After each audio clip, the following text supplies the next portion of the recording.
Assalamualaikum warahmatullahi wabarakatuh. Ya anak-anak, bagaimana kabar kalian? Semoga kalian dalam keadaan sehat walafiat.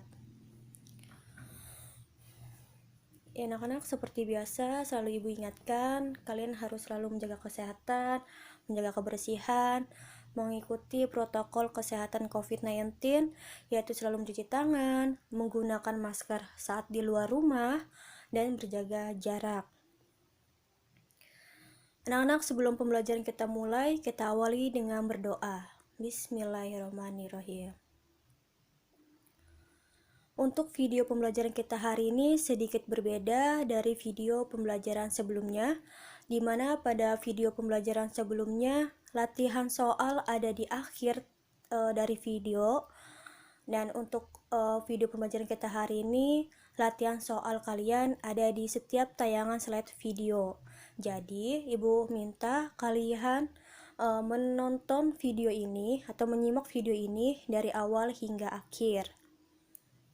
Dan kalian pun juga harus menyiapkan buku tulis IPS serta alat tulis kalian sehingga kalian dapat merangkum dari pemaparan materi yang akan dibahas dan mencatat latihan-latihan soal di setiap tayangan slide video ini.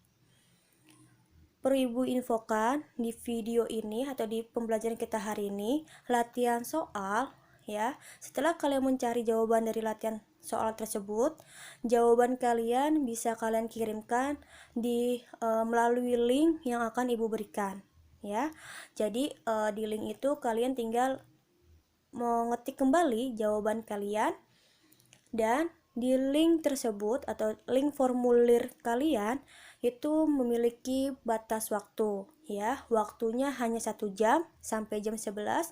Jika kalian terlewat, maka kalian tidak bisa mengakses link tersebut lagi. Jadi ibu harapkan setelah kalian melihat video ini, setelah kalian menyaksikan video ini, kalian langsung menjawab pertanyaan dari setiap tayangan slide tersebut dan langsung kalian ke link formulir yang telah diberikan. Kalian jawab di situ dan kalian cukup kirim 1 kali, tidak perlu 2 kali. Karena apa? Jawaban kalian, jika kalian telah mengklik kirim, maka jawaban kalian otomatis sudah tersimpan di database-nya. Ya anak-anak, cukup dipahami ya. Oke, kita lanjut ke video pembelajaran kita, di mana materi kita hari ini akan membahas tentang dinamika kependudukan Indonesia. Dalam materi dinamika kependudukan Indonesia yang akan kita bahas ada 5 poin.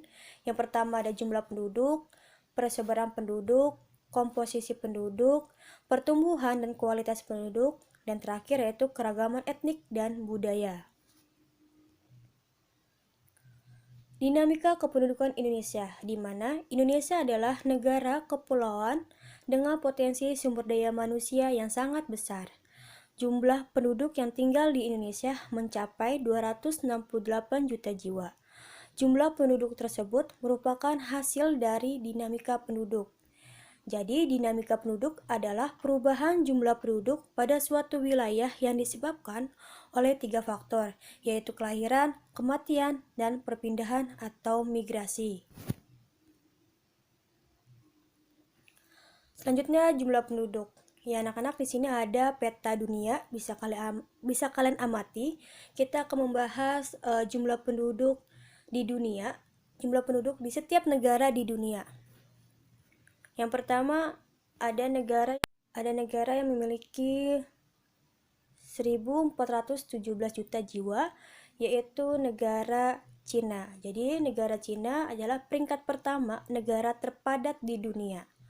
Selanjutnya negara yang memiliki jumlah penduduk 1362 juta jiwa, yaitu negara India. Jadi negara India adalah negara peringkat kedua yang terpadat di dunia. Lanjut, negara yang memiliki jumlah penduduk 328 juta jiwa, yaitu negara Amerika Serikat. Jadi Amerika Serikat peringkat ketiga di mana jumlah penduduknya terpadat di dunia. Yang terakhir atau yang keempat ya, Kita lihat ini negara mana? Pasti kalian udah tahu dong. Ya, negara ini memiliki jumlah penduduk 268 juta jiwa, yaitu negara Indonesia. Jadi negara Indonesia adalah negara peringkat keempat yang terpadat di dunia. Dan anak-anak ini jumlah penduduk peringkat 1 hingga peringkat keempat yang terpadat di dunia.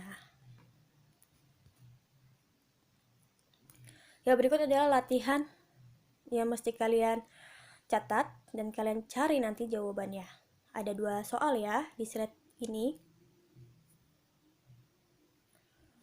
Ya, selanjutnya persebaran penduduk.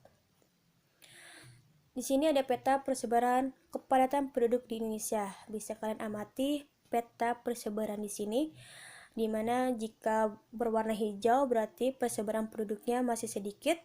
Tapi jika sudah berwarna oranye atau berwarna merah, berarti jumlah penduduknya sudah padat. Nah, di peta persebaran kepadatan penduduk di Indonesia, bisa kalian lihat yang warna oranye yaitu pulau. Ya, dan depan di situ ada Pulau Jawa. Jadi Pulau Jawa di sini adalah pulau yang terpadat di antara pulau-pulau di Indonesia. Ya, jadi persebaran atau distribusi penduduk adalah bentuk penyebaran penduduk di suatu wilayah atau negara. Apakah penduduk tersebut tersebar merata atau tidak? Persebaran penduduk dapat dikenali dari kepadatan penduduk. Kepadatan penduduk merupakan indikator adanya perbedaan sumber daya yang dimiliki suatu wilayah. Wilayah memiliki sumber daya yang lebih baik sumber daya fisik maupun manusianya, akan cenderung dipadati penduduk. Kepadatan penduduk juga memberikan informasi kepada pemerintah tentang pemerataan pembangunan. Wilayah yang penduduknya jarang menunjukkan pembangunan belum merata ke berbagai wilayah. Ya, persebaran penduduk menurut pulau-pulau besar di Indonesia. Pertama ada Pulau Sumatera yang luasnya hanya 25,2% dari luas seluruh wilayah di Indonesia, hanya dihuni oleh 21,3% penduduk. Pulau Jawa luasnya 6,8% yang dihuni oleh 57,5% penduduk. Pulau Kalimantan luasnya 28,5% yang dihuni oleh 5,8% penduduk. Pulau Sulawesi luasnya 9,9% yang dihuni oleh 7,3% penduduk.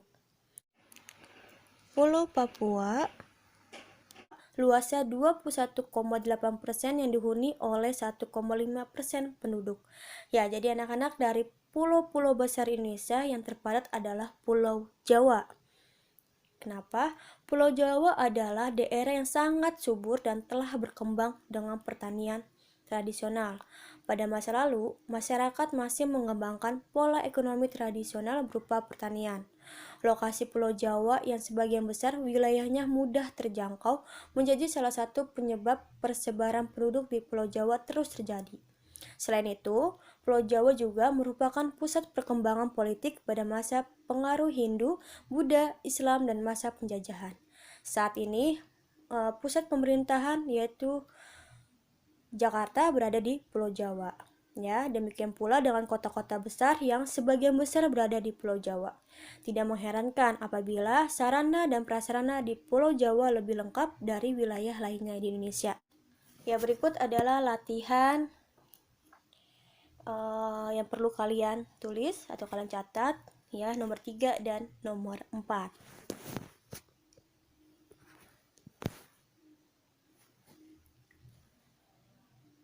Selanjutnya, komposisi penduduk. Komposisi penduduk adalah pengelompokan penduduk berdasarkan usia atau umur, jenis kelamin, mata pencaharian, agama, bahasa, pendidikan, tempat tinggal, jenis pekerjaan, dan lain-lain. Komposisi penduduk diperlukan dalam suatu negara karena dapat dijadikan dasar pengambilan keputusan ataupun penentuan kebijaksanaan dalam pelaksanaan pembangunan. Nah, komposisi penduduk berdasarkan usia. Komposisi penduduk berdasarkan usia dapat dibuat dalam bentuk usia tunggal seperti 0, 1, 2, 3, 4 sampai 60 tahun atau lebih. Komposisi penduduk dapat dibuat berdasarkan usia produktif dan usia non-produktif. Misalnya, usia 0 hingga 14 usia belum produktif. 15 hingga 64 adalah usia produktif. Dan usia di atas 65 tahun adalah usia tidak produktif. Komposisi penduduk berdasarkan jenis kelamin. Komposisi penduduk berdasarkan jenis kelamin juga penting untuk diketahui karena dapat digunakan dalam menghitung perbandingan jenis kelamin atau sex ratio. Perbandingan tersebut dapat digunakan untuk memperkirakan bentuk pemberdayaan penduduk sebagai sumber daya manusia sesuai dengan karakteristiknya. Ya, berikut adalah latihan yang mesti kalian catat, yaitu latihan nomor 5, 6, dan 7.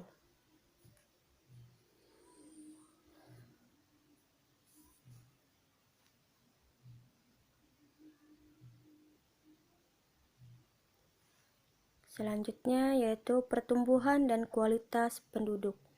Pertumbuhan penduduk adalah keseimbangan dinamis antara kekuatan yang menambah dan kekuatan yang mengurangi jumlah penduduk.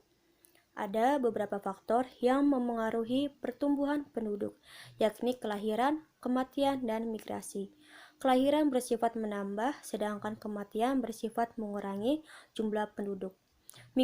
Migrasi yang bersifat masuk atau emigrasi, sedangkan bersifat mengurangi disebut migrasi keluar atau emigrasi. Tingkat pertumbuhan penduduk di negara Indonesia termasuk kategori sedang. Pada periode 2020 hingga 2014, angka pertumbuhannya mencapai 1,40% per tahun. Untuk menurunkan tingkat pertumbuhan yang tinggi ini, pemerintahan Indonesia melaksanakan program keluarga berencana. Masalah kependudukan Indonesia dalam hal kualitas adalah masalah dalam kemampuan sumber daya manusianya. Di Indonesia, masalah kualitas penduduk yang terjadi dipengaruhi oleh masa rendahnya tingkat kesejahteraan yang kemudian dapat berpengaruh pada pendapatan masyarakat. Selain itu, tingkat kesehatan penduduk merupakan salah satu faktor yang menunjang keberhasilan pembangunan.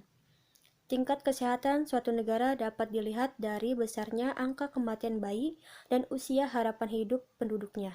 Dan mata pencarian merupakan salah satu dari beberapa tolak ukur kualitas penduduk. Karena pertumbuhan penduduk yang tinggi, maka jumlah angkatan kerja tidak seharusnya terserap. Semakin ketatnya persaingan tenaga kerja, maka angkatan kerja muda yang merupakan tenaga kerja kurang produktif pun ikut bersaing. Ya, anak-anak, berikut latihan nomor 8. Selanjutnya, keragaman etnik dan budaya. Masyarakat Indonesia merupakan masyarakat yang memiliki suku bangsa dan budaya yang beragam.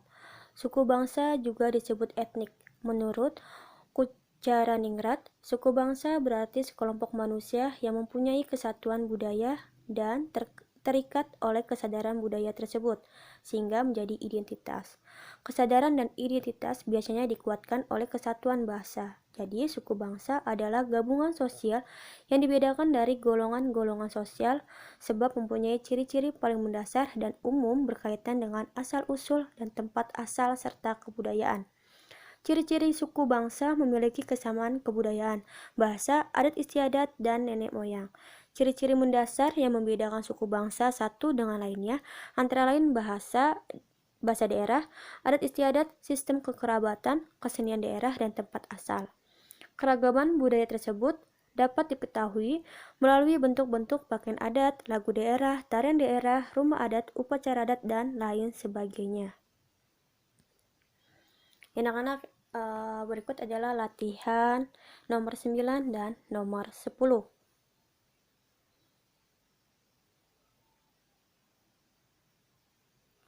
Baik anak-anak, Ibu ingatkan kembali, tadi ada 10 soal latihan yang mesti kalian jawab. Setelah kalian mencari jawabannya dan kalian selesai menjawab, nah kalian klik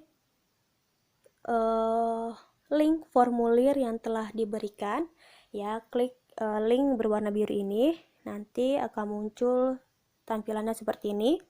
Nah, kalian scroll aja ke bawah. Di situ kalian ada perintah untuk menulis atau mengetik nama kalian, memilih kelas kalian, dan kalian jawab soal yang telah diberikan dari tayangan video tadi, atau kalian tinggal menaruh kembali jawaban kalian di link formulir ini.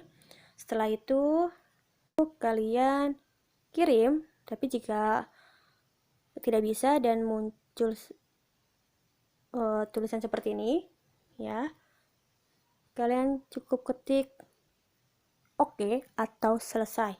Setelah itu kalian tinggal klik kirim.